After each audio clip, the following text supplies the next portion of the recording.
மேடையில் பேசின மாதிரி தான் கொள்கை தெரியாத கட்சி தாவேக்காக்கு கொள்கை என்ன தெரியும், அவங்க வெறும் சோஷியல் மீடியாவில் மட்டும்தான் ஆக்டிவ், அவங்களாம் வந்து சோஷியல் மீடியா கட்சின்னு இப்போ வரைக்கும் நிறைய விமர்சனங்கள் வந்துக்கிட்டு தான் இருக்கு. ஏன்னா நீங்கள் சோஷியல் மீடியாவில் ரொம்ப ஆக்டிவாக இருப்பீங்க, அந்த மாதிரி விஷயங்கள் பார்ப்பீங்கல்ல. ஏங்க நாங்கள் எல்லா இடத்துலையும் ஆக்டிவாக தாங்க இருக்கிறோம், சோஷியல் மீடியாவிலும் ஆக்டிவாக தான் இருக்கிறோம், நேர்லேயும் நாங்கள் ஆக்டிவாக தான் இருக்கிறோம்.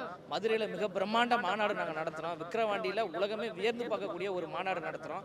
எங்கள் தலைவர் மாநாடை நடத்தி மக்களிடம், பாண்டிச்சேரியை விட்டுட்டீங்க, பாண்டிச்சேரியிலும் மிகப்பெரிய அளவில் மக்கள் திரண்டாங்க. எங்கள் தலைவர் மாநாடு நடத்தி மக்களிடம் பேசுகிறாரு, ஆனால் திமுக மாநாடு நடத்தி சேர்கிட்ட பேசிட்டு இருக்காங்க. சேர்கிட்ட பேசுறதுக்கும் மக்கள்கிட்ட பேசுறதுக்கு நிறைய வித்தியாசம் இருக்கு.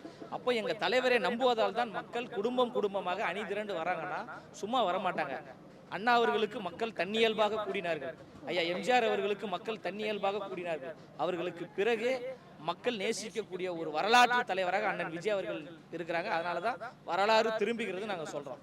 1967 எப்படி ஒரு மிகப்பெரிய ஒரு மாற்றம் ஏற்பட்டதோ, 1977 எப்படி மிகப்பெரிய ஒரு மாற்றம் ஏற்பட்டதோ, 2026 அண்ணா வழியில் ஐயா எம்ஜிஆர் வழியில் அவர்களுடைய பேரனாக அண்ணன் விஜய் அவர்கள் வர்றார். மிகப்பெரிய ஒரு மாற்றத்தை ஏற்படுத்துவோம். அப்புறம் திமுக காரெல்லாம் சொல்றாங்க பெரியாருடைய இளைய பேரன் உதயநிதினு சொல்றாங்க. அப்படிலாம் கிடையாது, பெரியாருடைய ஒரு உண்மையான பேரனாக அண்ணன் விஜய் அவர்கள் இருக்கிறாங்க.